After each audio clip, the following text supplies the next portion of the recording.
So our today's topic is MCQs on amino acid metabolism, कुछ multiple choice questions हैं कि जो कि amino acid metabolism से हैं, ठीक है। तो आज हम लोग देखते हैं, यही है और इम्पोर्टेंट भी है, हो सकता है एग्जाम में ये क्वेश्चंस आ भी सकते हैं। तो देखते हैं, पहला क्वेश्चन है,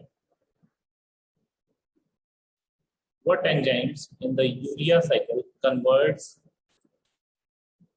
L ornithine to L-citrulline? कौन सा एंजाइम है यूरिया साइकिल में जो कि L ऑर्निथीन को L-सिट्रुलिन में कन्वर्ट कर देता है? तो ऑप्शन है argininosuccinate synthetase, argininosuccinate lyase, ornithine transcarbamylase, ornithine synthetase. ये चार ऑप्शन है, जिसमें से जो सही ऑप्शन है ऑर्निथीन ट्रांसकार्बामाइलेज है, ठीक है। तो ऑर्निथीन एक ऐसा एंजाइम है जो कि रिस्पांसिबल होता है for the conversion of L ornithine to L citrulline, ठीक है। तो नेक्स्ट ऐसे ही बात करेंगे। हमारा नेक्स्ट है, what enzyme is deficient in Lesch Nyhan syndrome? कौन सा एंजाइम है जो कि लेस-नियान सिंड्रोम एक बीमारी है, उसमें वो एंजाइम्स की कमी होती है, किस एंजाइम की कमी होती है?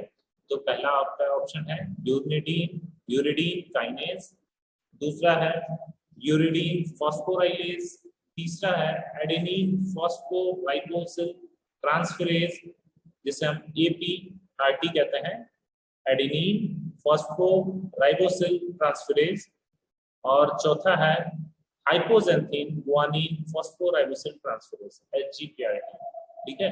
तो इसमें जो हमारा एंजाइम है जो कि रिस्पांसिबल होता है या कम हो जाता है किसमें, लेस-नियान सिंड्रोम में, वो है हाइपोजेंथिन गुआनिन फॉस्फोराइबोसिल ट्रांसफरेज, जिसे हम शॉर्ट में HGPRT कहते हैं।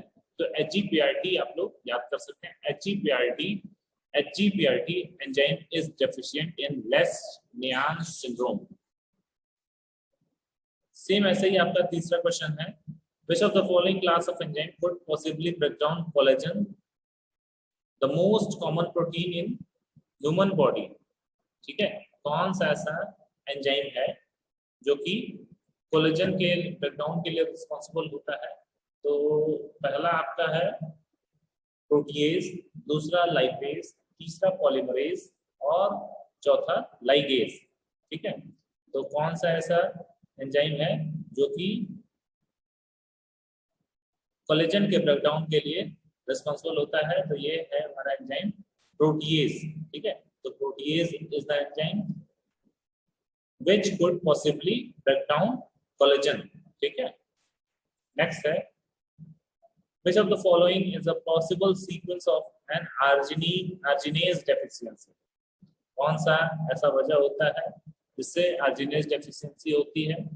तो पहला है आपका no change in the levels of arginine, ornithine and urea, दूसरा है arginine deficiency, तीसरा है excess urea production, और चौथा है आपका हाइपर एमोनेमिया, और लास्ट एक और ऑप्शन दिया एक्सेस ऑर्निथीन प्रोडक्शन, ठीक है, एक्सेस ऑर्निथीन प्रोडक्शन। हालांकि चार ऑप्शन ही आप में रहेंगे, ठीक है, इसमें 5 ऑप्शन दिया है, कोई दिक्कत नहीं। जो हमारा सही ऑप्शन है उससे हमें मतलब है, तो सही ऑप्शन ये है hyper एमोनेमिया is the sequence of arginase deficiency. It is a possible consequence of the arginase deficiency.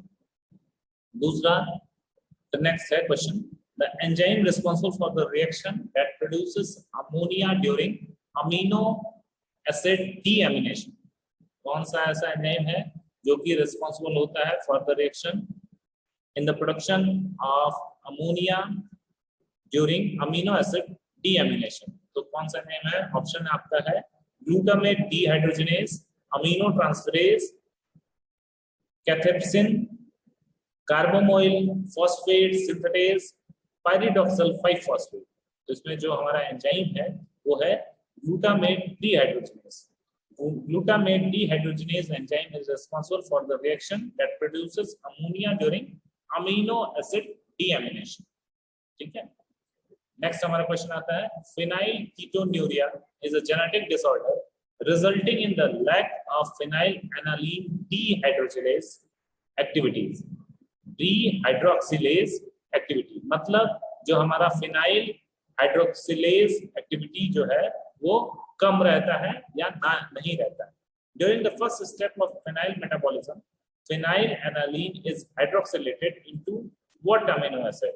जो हमारा first step of phenyl metabolism में फिनाइलएलानीन किस फॉर्म में हाइड्रोक्सिलेटेड होते हैं.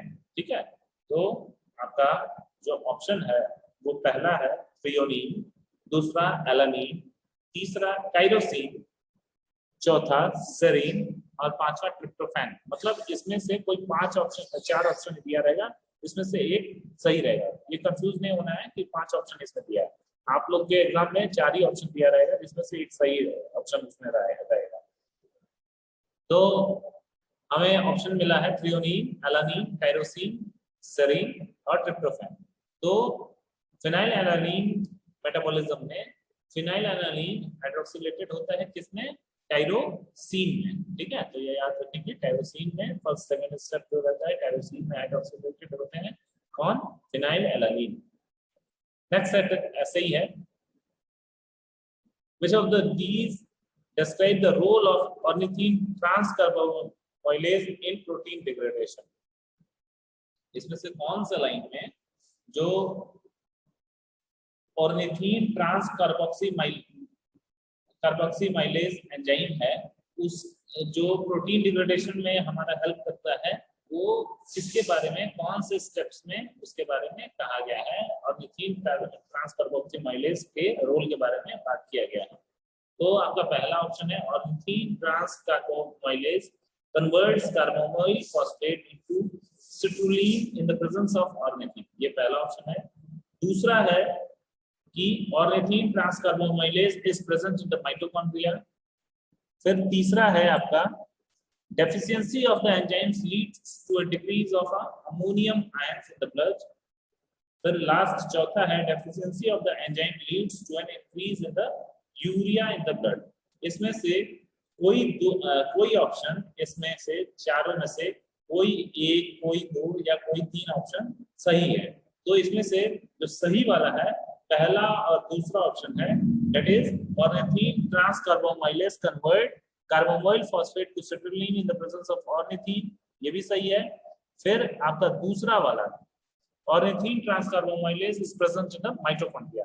ये दोनों ऑर्निथीन ट्रांसकार्बोमाइलेज के बारे में सही लिखा हुआ है. तो हमारा जो करेक्ट आंसर होता है 1 और 2 इसमें है.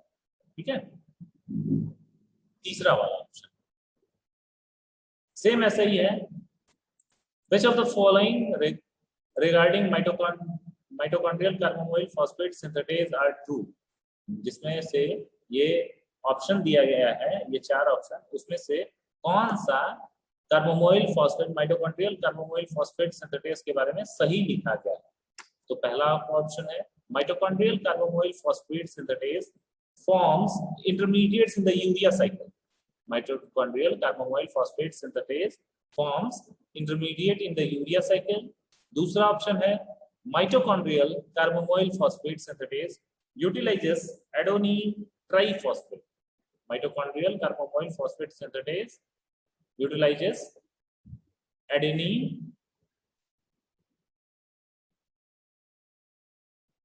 triphosphate. तीसरा है ऐसे ही आपका a decrease in the normal levels of the enzymes leads to a decrease in ammonium ions in the blood. A decrease in the normal levels of the enzyme leads to the decrease in the ammonium ions in the blood. मतलब इस enzymes का अगर normal level से अगर कमी हो जाती है तो अमोनियम आयंस ब्लड में भी कम होने लगते हैं. सेम ऐसे ही चौथा है mitochondrial carbamoyl phosphate synthetase converts ammonium ions to carbamoyl phosphate. ये जो हमारा है इसमें ये पूरा स्टेप बाय स्टेप हम लोग सही से पढ़ेंगे तभी याद रहेगा, क्योंकि ये भी आ सकता है कि कौन सा स्टेप इसमें ट्रू है कौन सा गलत है। ऐसे भी आर ट्रू करके भी दे सकता है, आर फॉल्स करके भी दे सकता है। इसमें चारों में कौन सा ऐसा स्टेप है जो सही लिखा है, तो सही लिखा है आपका पहला, दूसरा और चौथा। मतलब पहला ये वाला mitochondrial carbonyl phosphate synthetase forms intermediates in the urea cycle, ये सही है।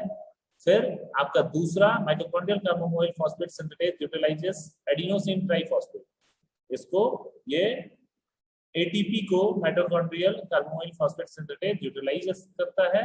और लास्ट जो है चौथा वाला mitochondrial carbonyl phosphate synthetase converts ammonium ions to carbonyl phosphate. तो इस तरीके से जो ये तीन सेंटेंस हैं, पहला, दूसरा और चौथा, ये सही है about mitochondrial carbonyl phosphate synthetase. ठीक है, सेम ऐसे ही है। Which of the following describes the role of glutamine synthetase in protein catabolism?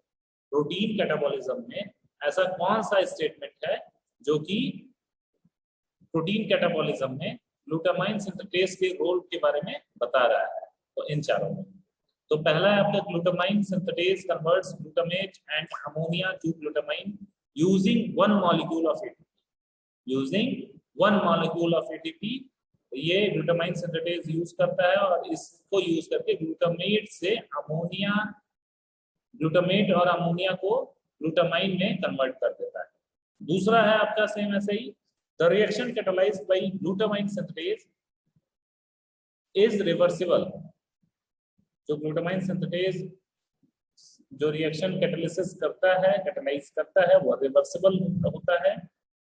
तीसरा है आपका the reaction catalyzed by glutamine synthetase removes excess nitrogen from protein degradation। अब इस nitrogen को in the form of ammonia वो remove करता है। ठीक है, फिर चौथा है आपका glutamine synthetase converts glutamine to glutamate. तो हमारा जो सही ऑप्शन है पहला और तीसरा है। तो पहला है हमारा glutamine synthetase converts glutamate and ammonia to glutamate using one molecule of ATP। और तीसरा है the reaction catalyzed by glutamate synthetase remove excess nitrogen from protein degradation। और excess nitrogen को अमोनिया के फॉर्म में या टॉक्सिक अमोनिया के form में ये रिमूव करता है कौन? Glutamine synthetase enzyme. फिर है which of these describes the role of aminotransferase in protein catabolism। कौन सा ये जो चारों स्टेप है इसमें किसमें अमीनो ट्रांसफेरेज एंजाइम का ये रोल बता रहा है? ठीक है, तो पहला आपका है they are present in the liver and muscle, they are present in the liver and muscle. फिर दूसरा है they transfer amino group from one amino acid to alpha ketoglutarate. तीसरा है आपका in the muscle the enzymes moves the amino group to glutamate which can be further converted to glutamine which is a excess nitrogen carrier from tissue।